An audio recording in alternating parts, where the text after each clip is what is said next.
Dalam nama Bapa dan Putra dan Roh Kudus, amin.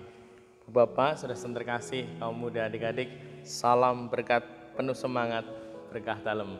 Kembali kita berjumpa dalam renungan harian. Hari ini Jumat 28 April 2023. Kita akan mengambil dari Injil Yohanes bab 6 ayat 52 sampai 59.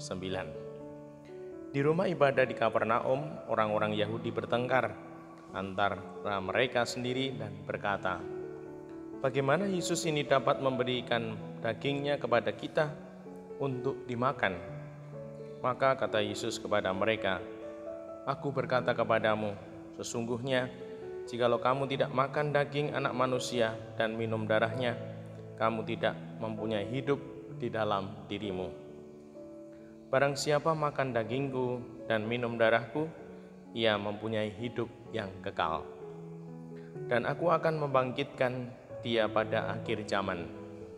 Sebab dagingku adalah benar-benar makanan, dan darahku adalah benar-benar minuman. Barang siapa makan dagingku dan minum darahku, ia tinggal di dalam aku, dan aku di dalam dia. Sama seperti Bapa yang hidup mengutus aku hidup oleh Bapa, demikian juga barang siapa memakan aku, akan hidup oleh aku. Akulah roti yang telah turun dari surga, bukan roti seperti yang dimakan nenek moyangmu dan mereka telah mati. Barang siapa makan roti ini, ia akan hidup selama-lamanya. Semuanya ini dikatakan Yesus di Kapernaum ketika ia mengajar di rumah ibadat.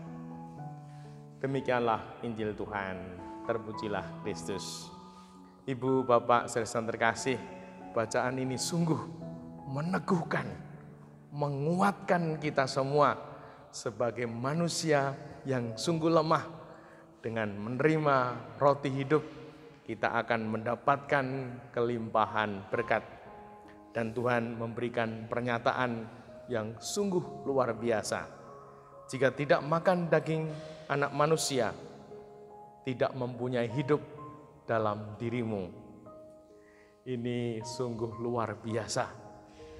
Ketika kita memasukkan roti hidup, memakan roti hidup, kita akan beroleh hidup.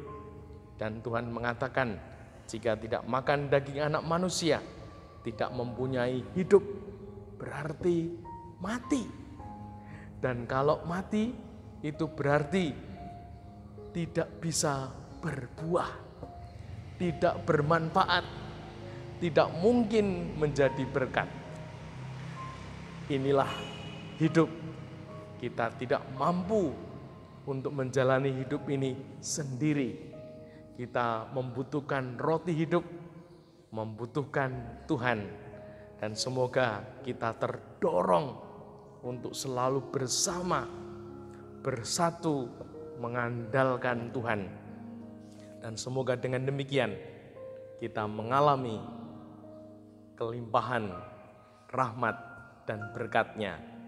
Yang pertama, tentulah dengan sabda ini, ketika kita bersatu bersama dengan Tuhan kita akan diberi hidup. Berarti kita akan sungguh bisa bergerak menjadi berkat, bermanfaat, sehingga hidup kita tidak sia-sia, namun sungguh bermakna, berharga, dan semoga makin bercahaya karena Tuhan. Dan yang kedua, Tuhan ketika bersatu dengan kita, ketika kita bersama Tuhan, Tuhan adalah jalan. Berarti kita yang bersatu bersama Tuhan akan diberi jalan. Seringkali kita tidak tahu jalan. Kalau belum pernah ke suatu tempat, kalau mengalami kesulitan hidup, masalah hidup, seperti tidak ada jalan. Bersatu dengan Tuhan, bersama Tuhan, kita akan diberi jalan. Semoga membawa kita ke tempat tujuan. Dan yang ketiga, Ketika kita bersama Tuhan, bersatu dengan Tuhan, Tuhan ikut berkarya dalam diri kita ini. Jadi Tuhan memampukan kita, dan semoga dengan demikian kita bisa berbuah sehingga sungguh hidup kita ini menjadi berkah yang nyata. Banyak orang yang merasakannya karena kita bersama Tuhan dan Tuhan berkarya dalam diri kita. Kita menjadi alatnya, kita menjadi perantaranya, dan semoga dengan demikian hidup kita sungguh-sungguh hidup urep iku urup, dan semoga sungguh hidup kita bermanfaat, menjadi berkat dan bercahaya. Dimuliakanlah Tuhan kini dan sepanjang masa. Salam berkat, penuh semangat, berkah dalam nama Bapa, Putra, dan Roh Kudus. Amin.